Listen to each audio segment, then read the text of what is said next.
오늘의 육아 헤드라인입니다. 11월부터 간과 심장 등 복부 흉부에 대한 자기 공명 영상 촬영, MRI 검사 비용이 지금의 3분의 1 수준으로 줄어듭니다.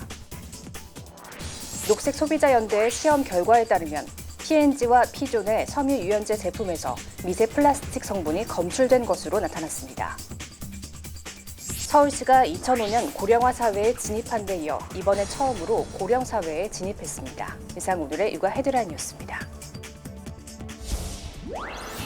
미국 심장학회와 미국 소아과 학회 등이 운영하는 건강한 식이 연구회가 소아비만을 예방 감소시키고 건강을 지키기 위해 지정한 5세 이하 어린이 음료 가이드라인에 따르면 생후 5년간 물과 우유 외에 다른 음료, 특히 가당 음료를 마시지 않아야 한다고 합니다. 꿀이나 시럽 등이 설탕에 비해 건강에 좋다고 잘못 알려져 있지만 결국 당 함량이 높기 때문에 건강을 해친다는 이유에서입니다. 육아 포커스 첫 소식부터 함께 하시죠. 11월부터 간과 심장 등 복부 흉부에 대한 자기 공명 영상 촬영, MRI 검사 비용이 지금의 3분의 1 수준으로 줄어듭니다. 보건복지부는 이 같은 내용을 담은 요양급여 적용 기준에 관한 세부 사항 고시 개정안을 행정 예고했습니다.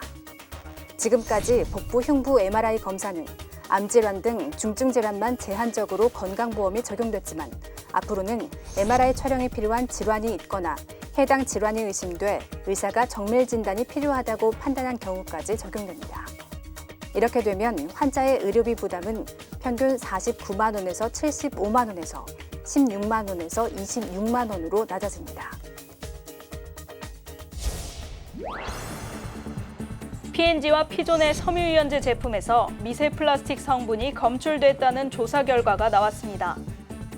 녹색소비자연대는 섬유유연제 12종을 시험 검사한 결과 P&G의 3개 제품과 피존의 2개 제품에서 미세 플라스틱이 검출됐다고 밝혔습니다. 이번 검사는 국가공인기관인 코티티 시험연구원에 의뢰해 진행됐습니다. 녹색소비자연대는 미세 플라스틱에 오염된 어패류를 섭취할 경우 인체에 유해할 수 있다는 사실이 최근 국제적 연구를 통해 잇따라 드러나고 있다며 미세 플라스틱의 위험성을 경고했습니다. 지하철 성범죄가 끊이질 않고 있습니다. 특히 승객이 몰리는 환승역에 혼잡을 틈타는 경우가 많다고 하는데요. 평일 중 범죄가 많이 적발되는 시간대도 있다고 합니다. 지하철 성범죄가 많이 적발된 역들은 환승역이라는 공통점이 있었습니다. 올해 상반기 고속터미널역, 노량진역, 여의도역, 사당역 순으로 성범죄가 많이 적발됐습니다. 모두 2-3개의 호선이 지나는 환승역입니다. 특히 3795호선이 지나는 고속터미널역은 4년 연속 가장 많은 범죄가 일어났습니다. 다른 호선으로 갈아타려는 승객이 몰려 유동인구가 많은 만큼 성추행이나 몰카 범죄 등이 더욱 기승을 부리는 겁니다. 추행은 일반적으로 혼잡한 전동차 내에서 발생하는 경우가 많고 불법 촬영의 경우에는 역사 내 에스컬레이터나 계단에서 발생하는 통계를 통해 드러나진 않았지만 지하철 경찰대 형사들에 따르면 성범죄자들이 기승을 부리는 시간대도 있습니다. 최근 4년 동안 단속에 나섰던 한 수사관은 혼잡도가 높은 월요일 출근 시간대와 목요일과 금요일 퇴근 시간대에 가장 많은 성범죄를 적발한다고 설명했습니다. 공중 밀집 장소에서의 추행은 1년 이하의 징역 또는 300만 원 이하의 벌금, 카메라 등을 이용한 촬영 범죄는 5년 이하의 징역 또는 3천만 원 이하의 벌금에 처해집니다.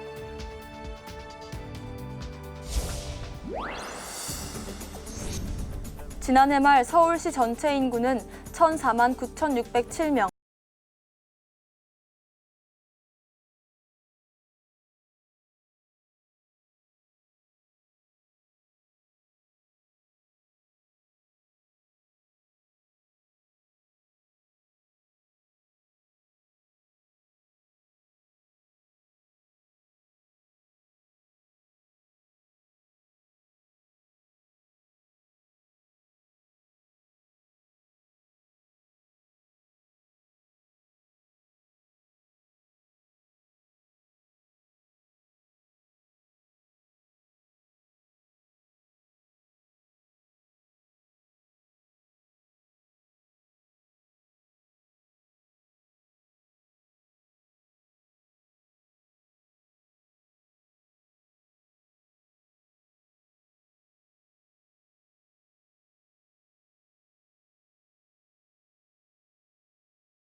그 인구 변화에 따라서 각종 복지 정책이나 도시 인프라 구축, 또 재정 운용 방향 등의 다양한 부분에서 시 정책의 변화가 필요한 만큼 서울시는 이번 인구 자료를 면밀히 분석해 관련 정책을 수립할 때 활용한다는 방침입니다. 우리나라 인구는 2029년부터 감소할 전망인데요. 나홀로 가구가 늘며 증가하던 가구 수도 당초 전망보다 3년 빠른 2041년부터 꺾일 것이란 새 전망이 나왔습니다. 또 2047년엔 1, 2인 가구가 전체의 70%를 넘는 반면 4인 가구는 7%에 불과할 전망입니다. 올해 우리나라의 총 가구 수는 2011만 가구. 10년 뒤인 2029년부터 인구가 줄어도 가구 수는 꾸준히 늘지만 이것도 2040년 2265만 가구를 정점으로 이듬해부터는 꺾일 전망입니다. 2년 전 통계청 예측보다 감소 시작이 3년 당겨졌습니다. 가구 구성원 수는 점점 줄어듭니다. 전체 가구 중 1, 2인 가구 비중은 재작년 기준으로 30년 뒤 10%포인트 가까이 늘지만 4인 가구는 반대로 10%포인트 이상 감소합니다. 2047년엔 10집 중 7집 이상이 1인 또는 2인 가구이고 4인 가구는 한 집도 안 되는 것입니다. 특히 가파르게 늘어나는 1인 가구 비중은 2037년 일본보다는 낮지만 영국과 캐나다, 호주보다도 높을 전망입니다. 고령화 속도가 빨라지면서 2047년에는 혼자 사는 65세 이상 노인이 재작년의 3배 수준으로 늘어나고 전체 가구 절반은 가구주가 65세 이상일 것으로 추정됩니다. 부모와 자녀로 구성된 가구는 재작년엔 전체의 32%가량이었지만 30년 뒤인 2047년엔 전체 가구의 단 16% 정도로 줄며 보기 드문 가족 형태가 될 전망입니다. 지난해 학교폭력대책자치위원회가 심의한 학폭 사건의 피해자가 39,478명에 달한 것으로 나타났습니다. 최근 5년 사이 26,073명, 52% 증가한 수준, 하루에 108명꼴입니다. 특히 초등생 피해자가 2.5배 늘어 학폭 연령이 점차 낮아지고 있는 것으로 나타났습니다. 피해 유형별로는 상해나 폭력 등 물리적 사건이 절반 이상을 차지했습니다. 다만 최근 SNS 등 모바일 메신저 사용이 늘면서 사이버 폭력이 5년 사이 155% 증가했고 명예훼손과 모욕도 153% 늘었습니다.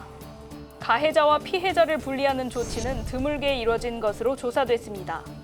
서면 사과와 접촉 금지 조치가 각각 29.8%, 20%로 절반 정도를 차지했고 전학은 3%, 학급 교체는 1.5% 등으로 나타났습니다.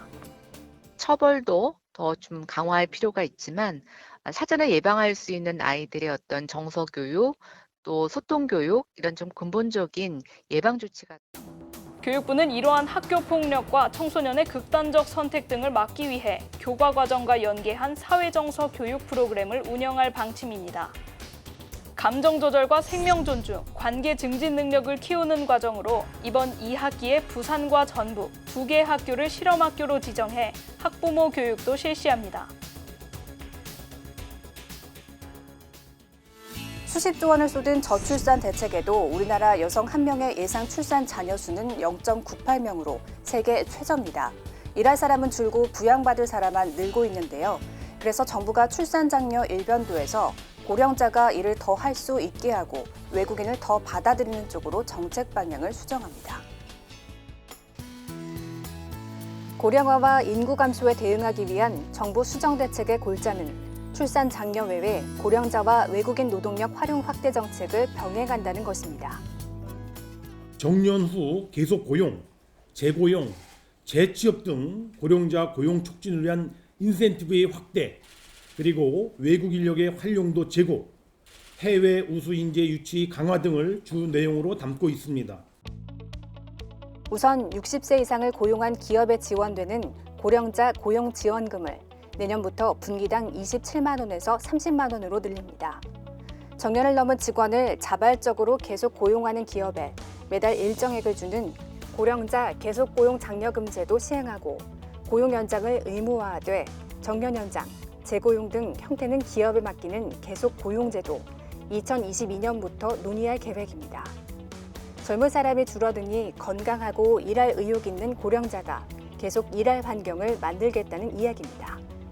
외국인에 대한 문턱도 대폭 낮춥니다. 장기 체류와 가족 동반이 가능한 우수 인재 비자를 새로 만들어 우수 인력을 유치하고 취업 활동이 끝난 뒤 재입국을 제한하는 기간을 현행 3개월보다 줄입니다. 숙련 외국인 노동자가 다시 일하기 쉽게 하는 것입니다. 인구 감소에 따른 학생 수 감소를 고려해 교원 양성 규모도 줄이고 군 병력 감소에 대응해 각종 대체 복무는 줄이고 여군은 늘리며 귀화자도 병역을 의무화하는 방안을 검토하기로 했습니다.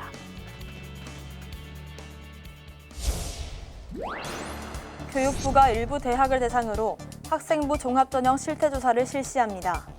민주당과 교육부는 국회에서 협의를 갖고 학종 선발 비율이 높고 특목고 자사고 출신 선발이 많은 13개 대학을 대상으로 조사를 진행하기로 했습니다. 조국 법무부 장관 자녀 문제로 입시 불공정 논란이 커지는 데 대해 당정이 내놓은 첫 번째 조치입니다. 부모의 지위와 재력이 자녀 교육의 특혜로 이어지면 공정성이 무너져서 교육의 기본 틀이 성립할 수가 없습니다. 유은혜 교육부 총리는 그동안 학종에 대한 사회적 불신이 매우 컸다며 대입제도 개선 의지를 분명히 했습니다.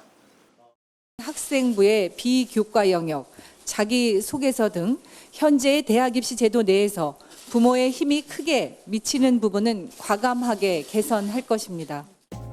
교육부는 조사 과정에서 법 위반 사실이 확인될 경우엔 즉시 특정 감사로 전환할 계획입니다. 또 학생부 종합전형 조사단을 즉각 구성하고 대입제도의 투명성과 공정성 강화 방안을 만들어 11월 중에 발표한다는 방침입니다. 민주당과 정부는 우리 사회가 불공정하다는 국민의 분노와 청년의 좌절감을 무겁게 받아들인다며 차별적인 교육제도의 개선을 약속했습니다. 몸에서 실을 뽑아내 고치를 짓기 직전의 누에입니다. 몸속에는 단백질과 아미노산 등 각종 기능성 성분이 풍부합니다. 이런 누에를 수증기로 익혀 동결 건조한 것을 홍잠이라고 부르는데 알츠하이머성 치매 예방에 효과가 있는 것으로 밝혀졌습니다. 농촌진흥청과 한림대 일송생명과학연구소 공동연구 결과 홍잠을 먹은 쥐는 치매 유발 단백질인 베타 아밀로이드가 전혀 축적되지 않았습니다. 또 자세 조절 능력이 우수하고 공간 기억력이 좋아지는 등 치매 관련 증상이 거의 나타나지 않았습니다. 치매의 쥐 같은 경우에는 뇌에 베타아밀로이드 병반이 나타나는데 홍잠을 섭취한 쥐에서는 그러한 병반이 없어짐을 확인합니다. 홍잠을 환자에게 투여한 결과 치매를 지연시키는 효과도 확인됐습니다. 작년 10월부터 홍잠을 지인의 소개로 먹고 그래서 그런 게 아닌가. 그래도 유지할 수 있고 서로 대화할 수 있고 더 이상 나빠지지 않는 게. 농진청은 홍잠을 이용한 건강기능식품은 물론 치매 치료제 개발에도 나설 계획입니다. 건강기능식품화를 위해서 인체 적용 시험을 추진하고 있습니다. 더불어 앞으로 나가서는 치매를 치료할 수 있도록 천연물 신약화 등의 연구를 추진해 나갑니다. 홍잠을 이용한 치료제가 개발될 경우 치매 환자의 고통을 더는 것은 물론 농가 소득 증대에도 큰 도움이 될 전망입니다.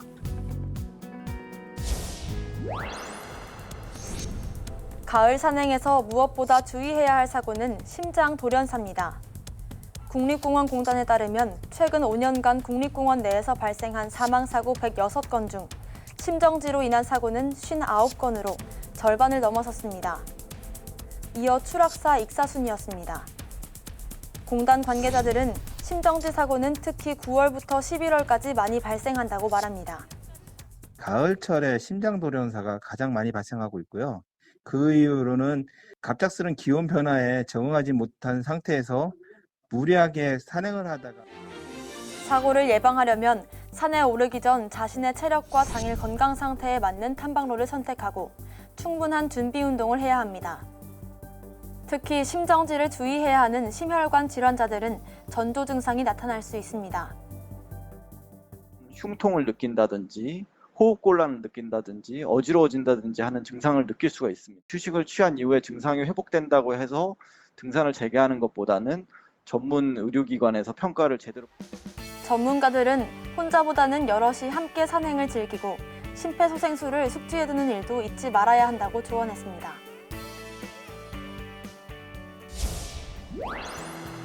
지난 9월 26일 제4회 중소개별 PP 제작 지원 공모전 시상식이 열렸습니다.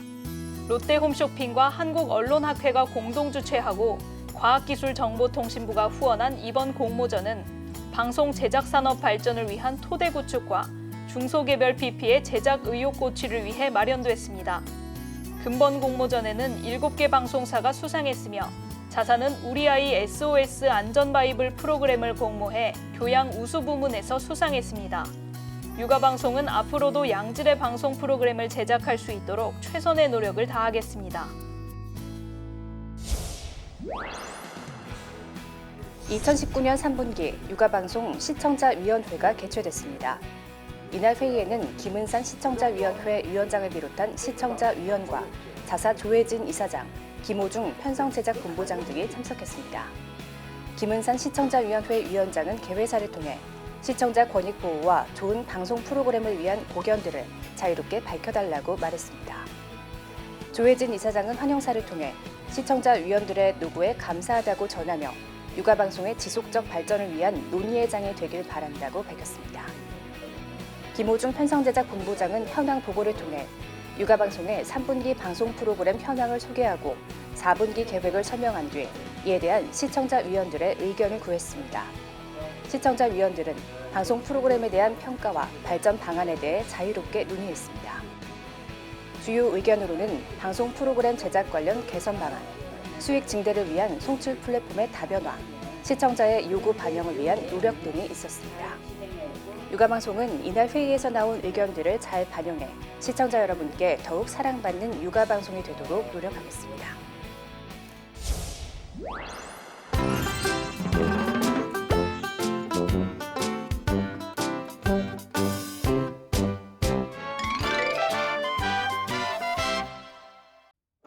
옛날 어느 마을에 홀로 된 시아버지를 모시고 사는 며느리가 있었어요.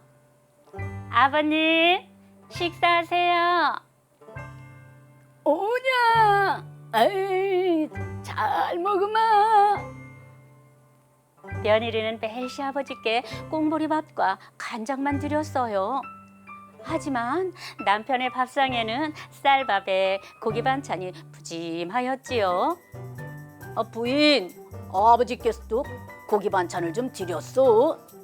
아유, 그럼요. 걱정 마시고 어서 당신이나 많이 드시구랴. 남편은 아내 말을 철석같이 믿었어요. 그런데 날이 갈수록 시아버지는 계속 야위어만 갔지요. 매일 고기 반찬을 드리는데도 이리 수척해지시다니. 이상하게 여긴 남편이 몰래 살펴보니 아내 말은 터무니없는 거짓말이었어요. 삼시세끼를 꽁부리밥과 간장만 드리며 아버지께 소홀히 대하는 아내를 어찌하면 좋을지 궁리하였지요.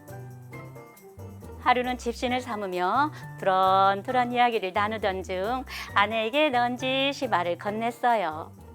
저 아래 마을 사는 누가 아버지를 팔아서 집도 사고 논도 사서 부자가 됐다는군. 네? 아이고 망치케라. 다 늙은 노인을 못하러 산대요. 아버지가 없어 외로운 사람이 아버지 삼으려고 그랬다지 아마. 남편의 말을 가만히 듣던 아내는 반색하며 속삭였어요. 아휴, 살림도 어려운데 그럼 우리도 시아버지를 팔아서 논도 사고 밭도 사는 것이 어떨까요? 그러자 남편은 고개를 떨군 채 고민하듯 말했지요. 하지만 누가 우리 아버지를 탐낸단 말이오? 야이요, 힘도 없으신데 생할 사람이 있으려나? 아유, 그건 걱정 말아요. 이제부터 남들이 탐낼 정도로 살찌우면 되잖아요. 뭐, 그러든지. 다음 날부터 며느리의 태도는 완전히 달라졌어요.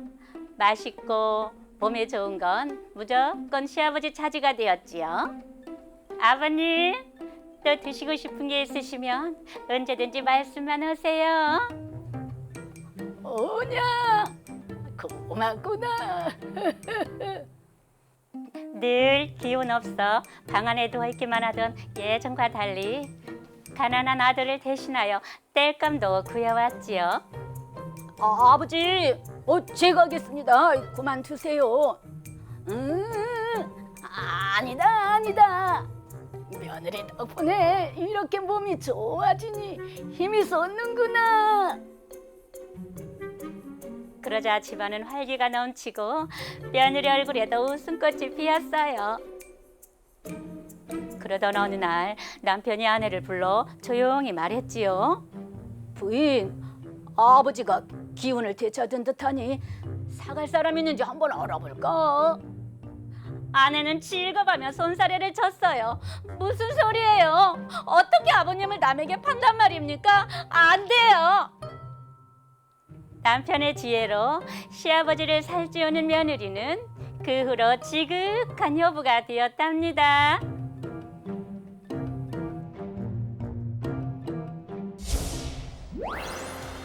긍정적인 말을 하는 것만큼 중요한 것은 얼마나 반응을 잘하고 있는지라고 합니다. 무반응도 문제겠지만 대화 시 상대의 말에 귀찮다고 짜증을 내는 것, 상대를 비판적인 관점에서 보느라 무조건 잘못됐다, 아니다, 싫다고 하진 않는지 한 번쯤 돌아보는 것도 필요하겠습니다. 육아포커스 마칩니다. 시청해주신 여러분 고맙습니다.